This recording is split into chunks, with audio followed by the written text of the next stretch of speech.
And now, a reading of ancient wisdom, a couple of readings from the Gospel of John. For God loved the world so much that God gave God's only Son, so that anyone who believes in him shall not perish, but have eternal life. The thief's purpose is to steal, kill, and destroy. My purpose is to give life in all of its fullness. And this is a reading from the Gospel of John.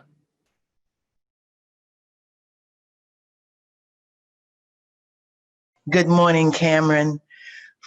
For those of you who are visiting with us today, I am Reverend Dr. Valerie L. Jackson, and I have the awesome privilege of being the lead pastor for this wonderful faith community. I am known in this community as Pastor Jackson or PJ, and I am happy to have you with us today. Love lifts us up where we belong. 2020 is living proof of our faith. It reveals to us that no matter what is going on in our lives, somewhere deep within us, at our core, we believe in the meaning and the gifts of Advent.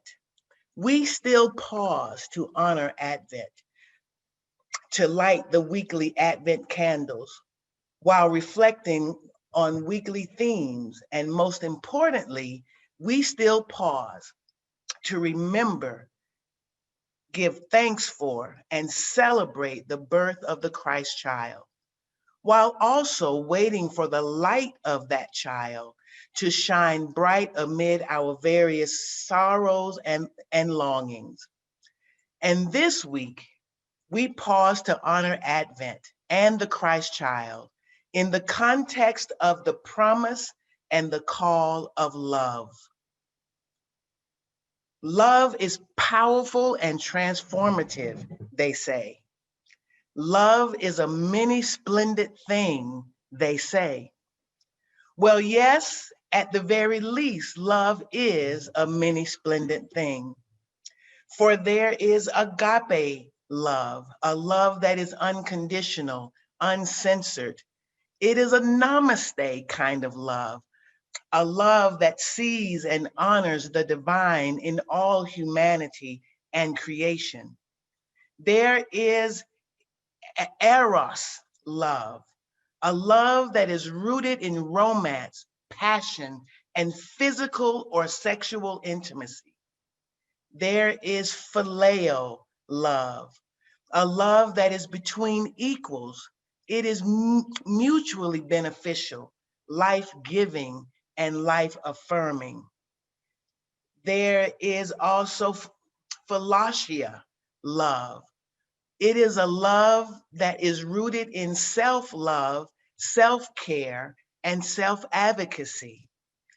There is also storge love, a love that is grounded in family, an empathetic love that can be witnessed between parents and children. And then there is xenia love, a love for the stranger, a radical hospitality that yields a reciprocal relationship between guest and host. So yes, according to Greco-Christianity, Roman and Greek mythologies, love really is a many splendid thing. It is multifaceted with many forms and expressions. But what about the impact of love? What about the power of love in today's society? Do we have it? The vision and conception of the Christ child was rooted in and compelled by a powerful, transformative love. As read in today's ancient wisdom, for God so loved the world that God gave. God sent God's Son to the world for the purpose of everlasting life for all. The gestation and birth of the Christ child was rooted in a love that was so powerful and impactful that it compelled a young woman and her fiance to put their lives on the line for the betterment of others. According to Matthew and Luke Gospels, both Mary and Joseph, in their own ways, responded to their callings by saying, "Let it be unto me according to your word," all because of love. Finally, the adult life and purpose of the Christ child was rooted in a powerful transformative love, which is evidenced by his declaration in today's ancient wisdom: "I come that you might have life and have it more abundantly."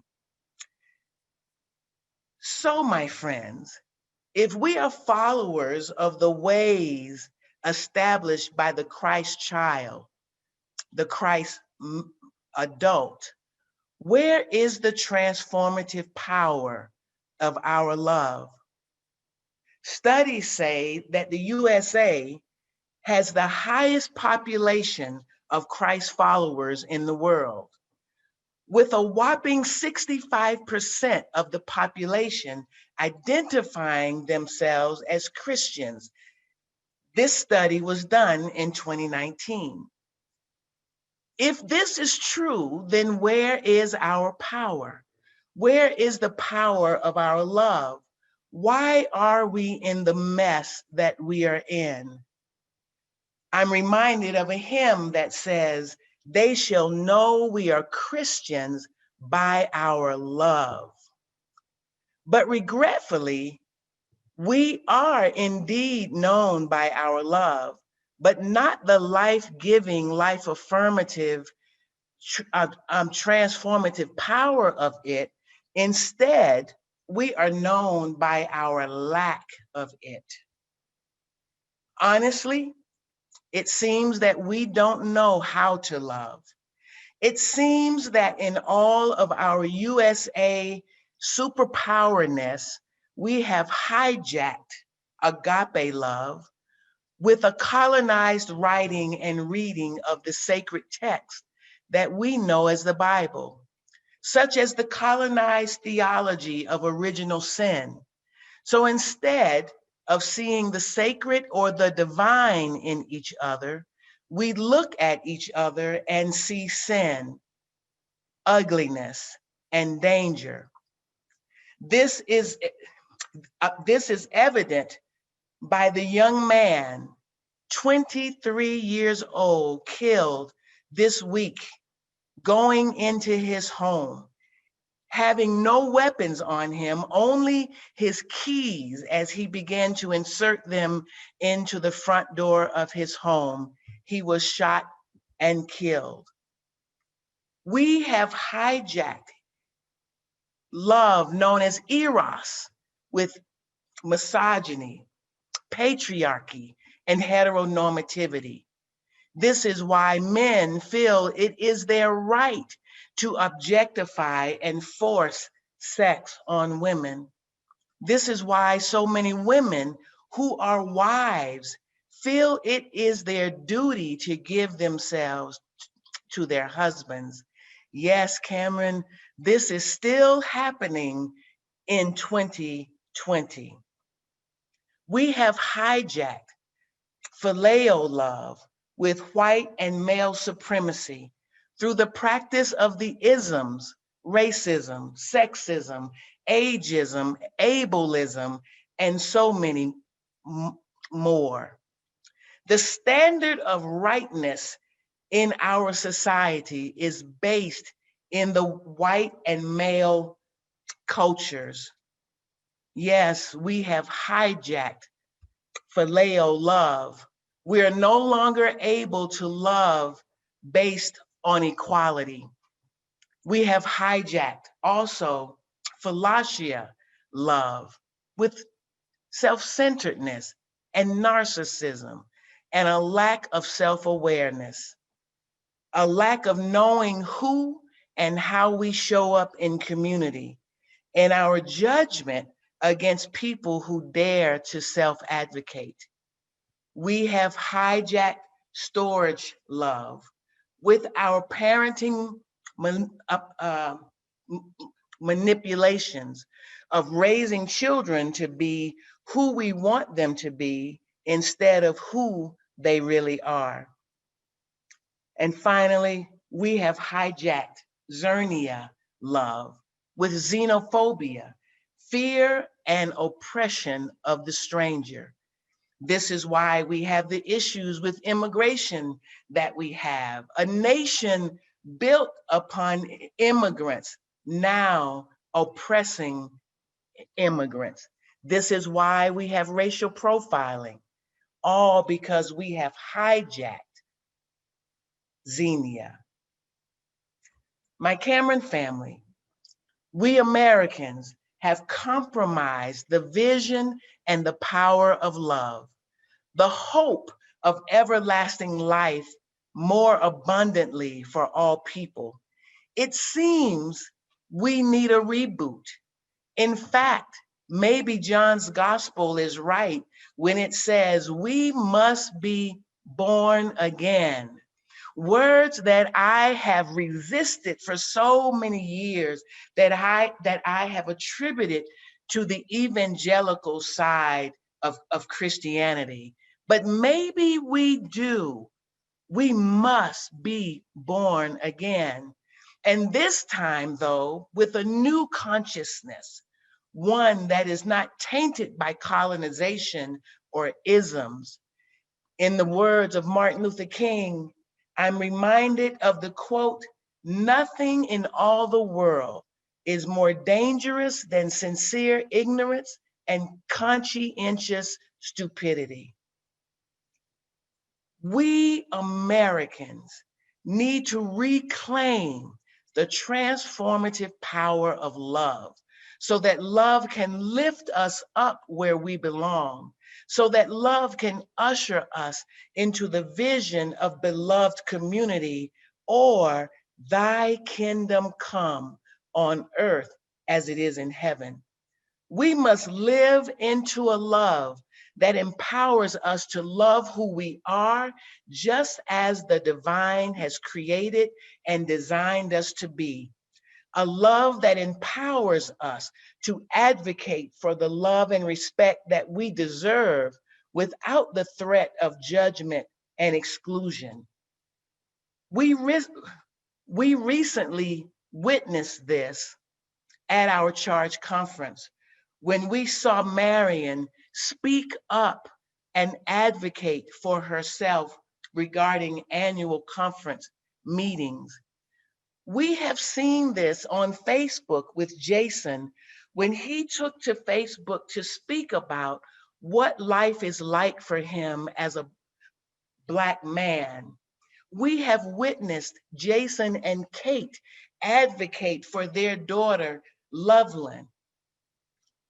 Love that compels us to self-advocate for the respect and dignity that we deserve. We must live into a love that compels us to learn and understand how supremacist systems and cultures bring harm to others, disempowering our capacity to love ourselves according to our own standards, disenfranchising persons and families to such extent that they cannot adequately care for themselves and their families. We must, as Americans, live into a love that enlightens us to the reality that we embody supremacist cultures, that we too, knowingly and unknowingly, participate in and perpetuate harm and self-questioning. In fact, supremacist cultures and systems depend on us, the everyday people, for their livelihood. I am so moved by Mary Jane as she speaks to this when we meet to vision the future of Cameron. She is committed to the process of looking at herself to realize and discover what she must unlearn to usher in the future of the Cameron faith community. We must live into a love that compels us to put our privilege on the line, to fight for and ensure that everyone has access to the basics and to the privileges of living.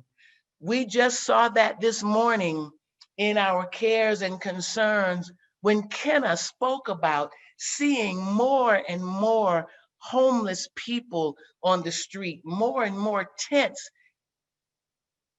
coming up to address the homeless condition. We see this, or at least I see this often on Kim Craddock's Facebook page as she speaks out about the injustices in our nation. And Kim not only speaks it out, but she puts action to what she speaks about. In fact, I recently saw a post on Kim's page where she is sending out postcards to support the runoff election that is happening in Georgia, living into a love that compels us to put our privilege on the line. We must live into a love, Cameron, that compels us to frequently interrogate and evaluate our systems, our customs, and our traditions to ensure that we are really as welcoming, loving, inclusive, and anti-ism as we think we are. Friends, grace abounds with marginalized people. People who live on the margins are always willing to forgive and to spread love in the world. However, it must be said that marginalized people live with the hurt of wondering, how is it that the nation did not know we were hurting? How is it you could dwell with us in households, dwell with us in faith communities, dwell with us in this nation, and not know that we suffered injustices each and every day?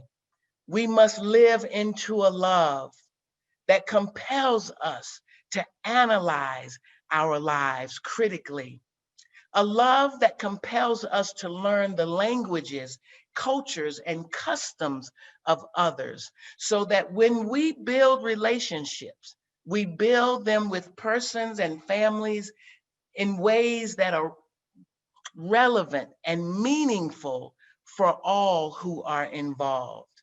We must think about our language. We must think about our symbols. My Cameron family, Americans must commit to living into a love that is not only intercultural, but also intersectional. A love that is not just agape, phileo, philosia, storge, or xenia, but a love that incorporates all of these entities and attributes. It cannot be a love that only speaks to race or only gender or only sexual orientations or socioeconomic statuses or educational levels, but a healthy, generous love that crosses or transcends all differences that we have treated as walls and boundaries. We must do this to preserve our future, to create a world that will give life to our future generations. We must live into a love that will lift us up where we belong.